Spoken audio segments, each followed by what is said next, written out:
Hello and welcome to the program. I'm Chamberlain Osor here at Channels Television in Lagos. Stay with us in the next half hour as we bring you stories from around Africa.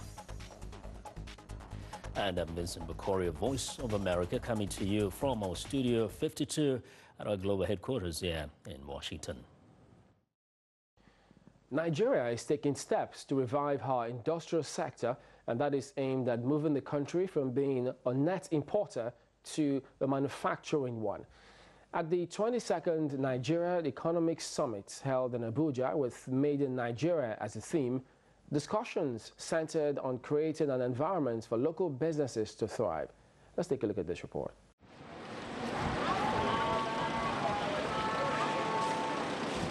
Efforts to diversify Nigeria's economy and reduce its dependence on oil remain a concern for the public and private sectors. One way to realize this is to boost local production to replace the heavy reliance on imported goods. That's the focus of this year's Nigerian Economic Summit, with the theme Made in Nigeria. We need to diversify the economy so that we never again have to rely on one commodity to survive as a country. We already have the right policy in terms of what you might call a plan. And this plan actually predates this government, the Nigeria Industrial Revolution Plan. The real issue is how do you implement that plan? One is what I call the principle of selectivity, being selective. Because the key to effectiveness, as you know, is to be selective. You can't do everything. You can't be jack of all trades. So that policy identifies the areas where Nigeria can compete. Not surprisingly, agro-processing, and there are a number of plans being put in place there. Not surprisingly, some of the petrochemical areas that the Vice President talked about, not surprisingly, light manufacturing. For a country blessed with an abundance of solid minerals, the quest for diversification cannot be short on options. Developing the solid minerals sector provides a viable alternative. A lot of things that Nigeria has, it's been taken out illegally. And what we're saying now is that we need to put a combination of policy as well as practical engagement with industry to ensure that we beneficiate locally and process. And we've seen that with cement. We used to be a net importer of cement in this country. It's the same limestone that is here. Now, we're not only self-sufficient, we're a net exporter. And we can replicate this. That's why we've chosen a few minerals in the roadmap to ensure that we improve on local production and local processing. Beyond the deliberations here, it becomes imperative to pay particular attention to the manufacturing industries and give them the needed support to grow. Last month, Nigeria's Senate President, Dr. Bukola Saraki, told the nation's manufacturers that the National Assembly would do all it can to enhance patronage for their goods and services, and that will be in accordance with the Made in Nigeria campaign. Well, here now to talk more about that is the Acting Director General of the Manufacturers Association of Nigeria, Segun Ajayi Kader. Welcome to the program. Welcome, thank you. Now, manufacturing has been identified as one of the very key areas that we need to focus on to move the country forward. What would be the most important thing to start with for you?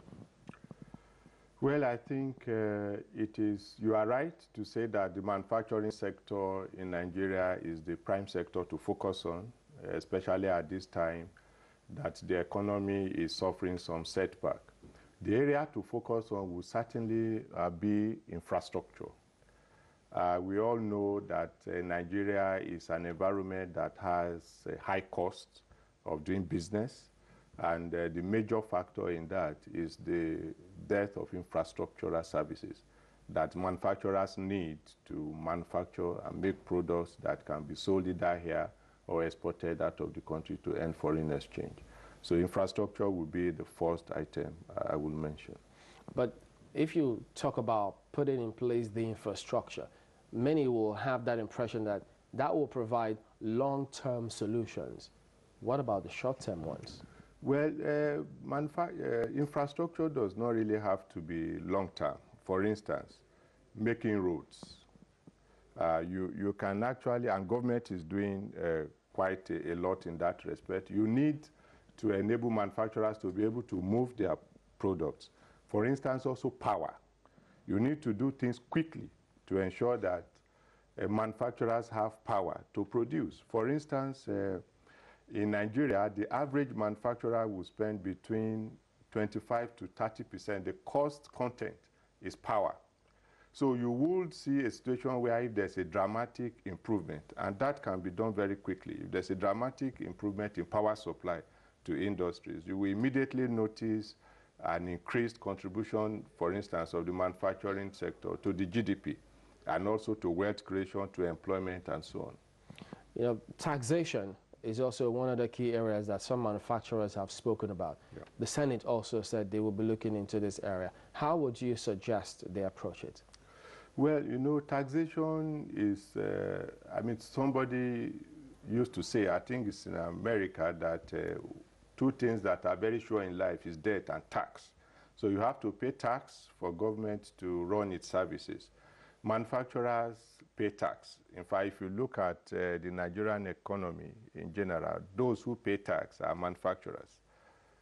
We want and we support government to collect tax, but it should be done in such a way that it does not affect business.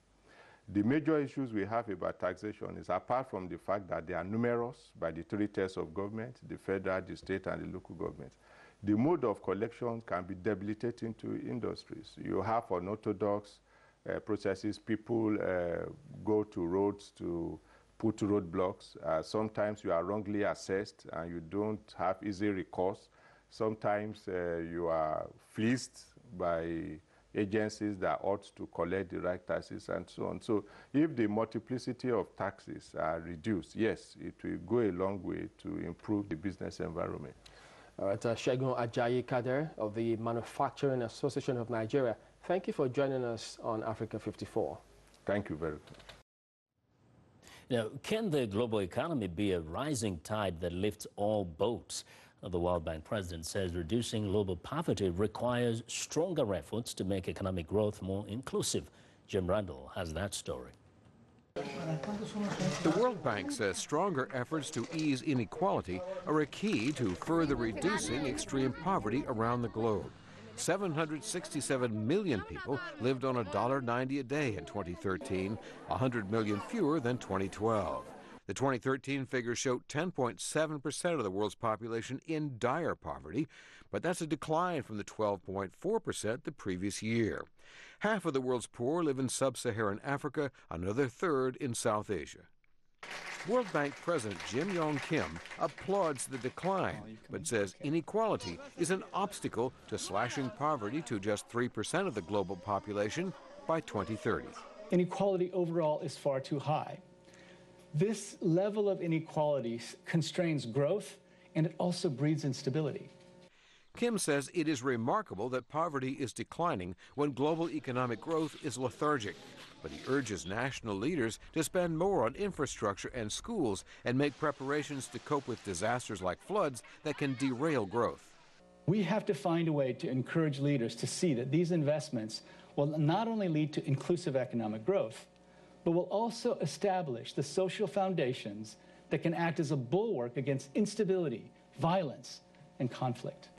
Years after the global recession ended, factory workers, employers, and political leaders all are frustrated by the slow pace of recovery. So is IMF head Christine Lagarde. Global growth that is too slow, for too long, and for too few. Economist David Stockton of the Peterson Institute for International Economics says the world economy is expanding at just a 3% pace per year and is likely to stay stuck in low gear.